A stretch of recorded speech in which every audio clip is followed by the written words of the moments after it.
ચાલો આજે વાત કરીએ એક એવી જમીનની જે ઋતુ પ્રમાણે પોતાનો ચહેરો જ બદલી નાખે છે. કલ્પના કરો, એક જગ્યા જે શિયાળામાં સૂખી, ઉજ્જળ અને સફેદ મીઠાથી ઢંકાયેલી હોય, એ જ જગ્યા ચોમાસામાં પાણીનું એક વિશાળ સરોવર બની જાય. આ કચ્છના રણની અદ્ભુત ગાથા છે, જ્યાં કુદરત અને માણસની દૃષ્ટિએ મળીને એક જાદુ કર્યો છે. તો જુઓ, આની સૌથી ખાસ વાત શું છે ખબર છે? આ એક એવો ભૂપ્રદેશ છે જે ઋતુઓ સાથે સંપૂર્ણપણે પોતાનું રૂપ બદલી નાખે છે.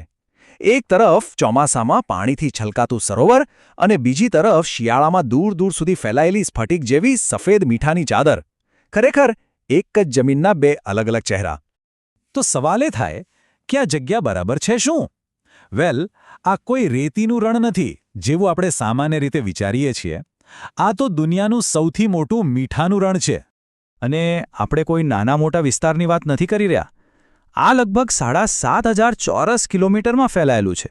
એટલો વિશાળ વિસ્તાર કે ત્યાં ઊભા રહીએ તો જાણે કોઈ બીજા જ ગ્રહ પર આવી ગયા હોઈએ એવું લાગે. પણ જાણવા જેવી વાત એ છે કે આ જગ્યા હંમેશાથી આવી નહોતી. ના, લાખો વર્ષો પહેલાં આનું સ્વરૂપ કંઈક અલગ જ હતું. આની રચના પાછળ એક બહુ જ રસપ્રદ ભૌગોલિક કહાણી છે.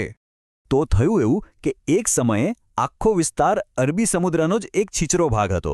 પણ પછી 1819માં એક જોરદાર ભૂકંપ આવ્યો. એ ભૂકંપને કારણે જમીનનો ભાગ ઊંચો થઈ ગયો અને એક કુદરતી દિવાલ જેવો બંધ બની ગયો. આના લીધે સમુદ્રનું ખારું પાણી ત્યાં જ ફસાઈ ગયું અને પછી વર્ષો સુધી સૂર્યની ગરમીથી એ પાણીનું બાષ્પીભવન થતું રહ્યું અને પાછળ રહી ગઈ માત્ર સફેદ મીઠાની જાડી પરત. બસ આ રીતે બન્યું આ મીઠાનું રણ. એ જે કુદરતી બંધ બન્યો એ એટલો મોટો અને પ્રભાવશાળી હતો કે સ્થાનિક લોકોએ એને નામ આપ્યું અલ્લાહ બંધ, એટલે કે ઈશ્વરે બનાવેલો બંધ. હવે જે કુદરતી તાકાતોએ આ અજાયબી બનાવી, એ જ તાકાતો આધુનિક સમયમાં એક મોટી આફત પણ લાવી. 2001નો ભૂકંપ એ કોઈ સામાન્ય આફત નહોતી. એ એક એવી તબાહી હતી જેની કોઈએ કલ્પના પણ નહોતી કરી. ભુજ અને અંજાર જેવા મોટા શહેરો કાટમાળમાં ફેરવાઈ ગયા અને આખા વિસ્તારનું ભવિષ્ય એકદમ અંધકારમય લાગવા માંડ્યું. અને અહીંથી જ આખી કહાણી બદલાઈ જાય છે. આ સ્લાઇડ એ વળાંકને બરાબર પકડે છે. જે ભૂકંપ એક વિનાશ લઈને આવ્યો હતો, એ જ ભૂકંપ કચ્છના ભવિષ્ય માટે એક નવી ક્રાંતિકારી દ્રષ્ટિનું કારણ બન્યો. પણ અહીંયા જવાબ માત્ર ઇમારતો ફરીથી બનાવવાનું નહોતો, પણ આખા વિસ્તારની ઓળખને જ નવેસરથી ઘડવાનો હતો. અને આ નવી ઓળખનું કેન્દ્રબિંદુ બન્યું એનું સૌથી અનોખું પાસું સફેદ રણ. અને આ બધું શરૂ થયું એક વિચારથી, એક એવી દૃષ્ટિથી જેણે બધું જ બદલી નાખ્યું. જે ઉજ્જળ જમીનને લોકો એક અભિશાપ માનતા હતા, તેને એક વરદાન તરીકે જોવામાં આવ્યું. અને આ જ વિચારે રણ ઉત્સવને જન્મ આપ્યો. અને આ વિચારની સફળતાનો અંદાજો તમે આના પરથી લગાવી શકો છો. 2005માં જે ઉત્સવ ફક્ત 3 દિવસ માટે શરૂ થયો હતો, એ આજે 4 મહિના સુધી ચાલનારો એક આંતરરાષ્ટ્રીય કાર્યક્રમ બની ગયો છે. આ ખરેખર ગજબનો વિકાસ છે. અને આ કોઈ નાની સૂની વાત નથી. દર વર્ષે રણની બરાબર વચ્ચે એક આખું કામચલાઉ શહેર ઊભું કરવામાં આવે છે, જેને ટેન્ટ સિટી કહેવાય છે, જેમાં 5 સ્ટાર સુવિધાઓવાળા 500થી પણ વધુ લક્ઝરી ટેન્ટ હોય છે. પણ આ ઉત્સવની અસર ખાલી ટુરિઝમ પૂરતી સીમિત નહોતી. એનાથી તો આખા સમાજ અને અર્થતંત્રમાં એક નવી જાન આવી ગઈ. એક રીતે કહીએ તો આ એક સાંસ્કૃતિક અને આર્થિક પુનરુત્થાન હતું. અને સૌથી સારી વાત એ હતી કે આનો ફાયદો સીધો જ ત્યાંના સ્થાનિક લોકોને મળ્યો.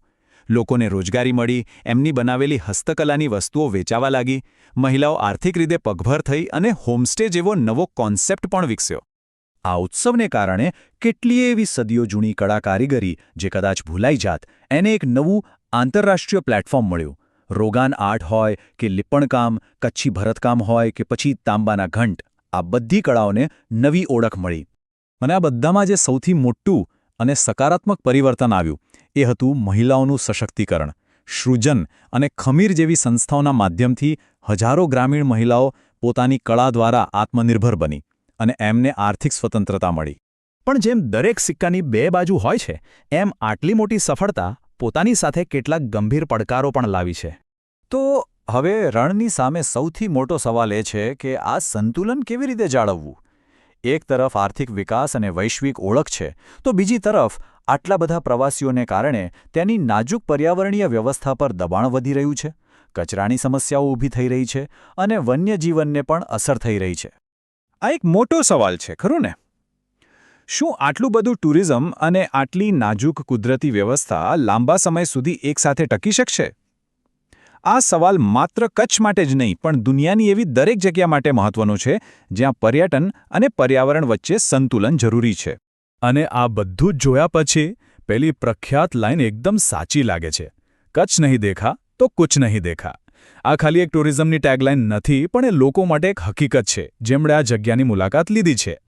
તો એક પ્રાચીન સમુદ્રના તળિયાથી લઈને મીઠાના સફેદ રણ સુધી અને એક ભયાનક કુદરતી આફતમાંથી બહાર આવીને દુનિયાના નકશા પર ચમકવા સુધી, કચ્છના રણની આ ગાથા ખરેખર કુદરતની તાકાત અને માણસની હિંમત તથા દ્રષ્ટિની એક અદ્ભુત કહાણી છે. આ એક એવી જગ્યા છે જેને સમજવા માટે એને જોવી જ પડે.